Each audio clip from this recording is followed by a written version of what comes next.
Thank you, Todd. Tennessee's governor confirms he has been working with the Trump administration to develop a strategy to combat crime in Memphis. Meanwhile, both the Commercial Appeal and Daily Memphian are reporting that conversations between local, state, and federal authorities about sending National Guard troops into Memphis have taken place. But Governor Bill Lee has not yet announced whether that deployment will actually take place in the Bluff City.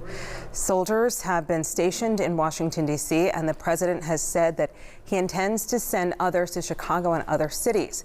To talk about whether Memphis could be included in those deployments, we brought in Memphis-based Carpenter Civic Strategies principal Mike Carpenter. Thanks so much for joining us. Thank you. So this has just been quite a discussion. Tell us what you've been hearing on the streets. So if you had asked me a week ago what the odds were that the National Guard would come to Memphis, I would have said not very good. I think that it's a pretty slim odds. But in the last couple of days, there's been a lot of talk. The governor, as you mentioned, has confirmed that he's been in conversations. So I think there's definitely better than a 50% chance that we'll see some kind of troop deployment here in the Memphis area. Okay, so when you just look at, what's happening in other cities around the nation, what do you think the impact on Memphis could be? Well, I think the first thing that we have to recognize is that the deployment in Washington, D.C. is very different than what we would see here. Let's remember that Washington, D.C. is not a state, and its ultimate authority is Congress. So the president has different authority there than he does in a state. And so, for example, the ability to take over the Washington, D.C. police was part of the Home Rule Act of 1973 that gives him the ability to do that. And also the National Guard there can be more involved in actually arresting, detaining people who are accused of committing a crime. Whereas when the National Guard comes to Memphis, if they do, they're not going to have that same kind of authority. They're not going to be able to arrest people who commit crimes. They're not going to be able to blockade, barricade streets. They can guard federal buildings. They can help with other tasks, but it's not going to be the same law enforcement presence that we've seen in Washington, D.C. So you're saying state and local municipalities have more powers to circumvent, a National Guard takeover, like a complete takeover. Well, right. So states have certain rights in the Constitution, and we have laws about law enforcement and who can enforce those laws in the state. And so the National Guard is going to be limited, I think, in what they'll be able to do in Memphis and Shelby County. Okay, and would it just be mostly that the state has more control over what we can do, or do the locals have any power?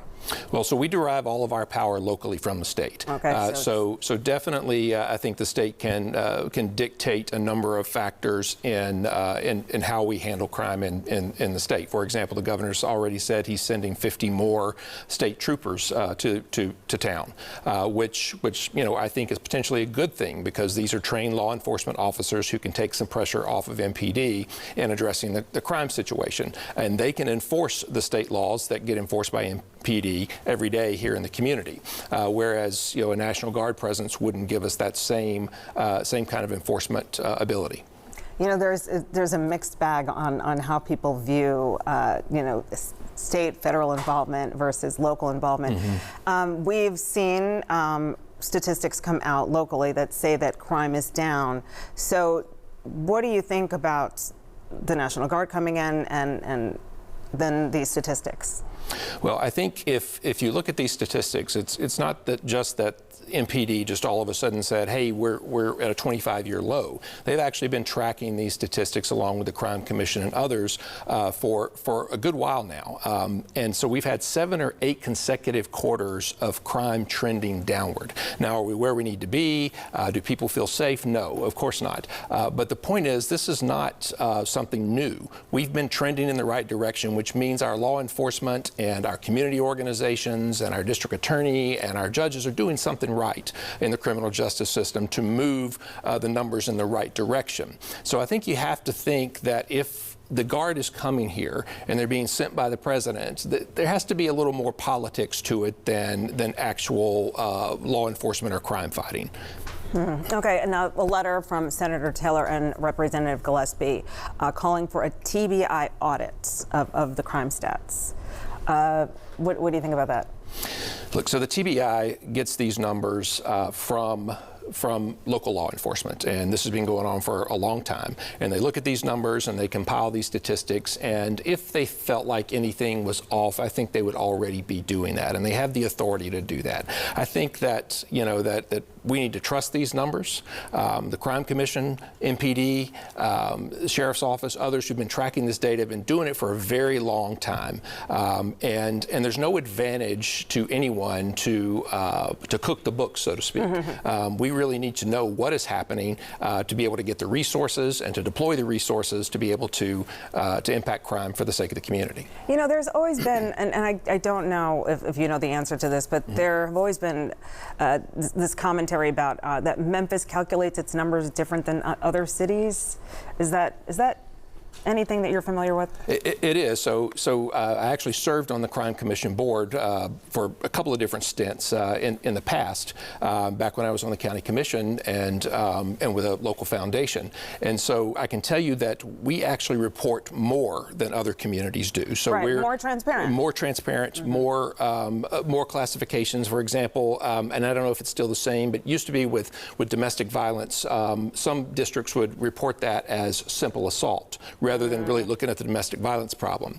We made a distinction between intimate partner domestic violence and simple assault, and so that we could tell, you know, what kind of domestic violence problem do we have. So we've actually always been more transparent in the reporting of our data. Do you think we need to report it like everybody else, or that's it, I guess?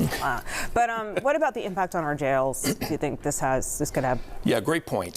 So if the National Guard, what we've seen in Washington, D.C., in fact, is that they further backed up their courts there. Now, if they're not able to enforce the law here as they have in Washington, D.C., then maybe there's not much impact. But the more people we arrest for lower level crimes, the worse the conditions in the jail are going to get. And I think it's worth noting that experts estimate the cost of the National Guard in Washington, D.C. as $1 million a day. They've been there for 30 days or so. So imagine $30 million from the federal government being infused into reentry, into juvenile youth intervention, and other types of crime prevention programs, and what the impact that could have on our community. Wow. Okay. Thank you so much. Really appreciate you breaking this down for us. And you actually inspired our question of the day today.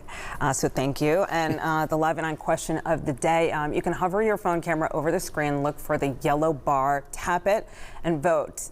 What impact would a National Guard presence have on Memphis? Would it help or hurt? It's this kind of help or hurt. Just you have two options there. We're going to share final results before we wrap up at 10 a.m. And coming ahead this morning on Live at 9, the heat is on across the greater Memphis area, but there is no shortage of events going on this weekend. The folks from ilovememphisblog.com are going to join us in the studio with a look at what's happening this weekend to do. Stay with us.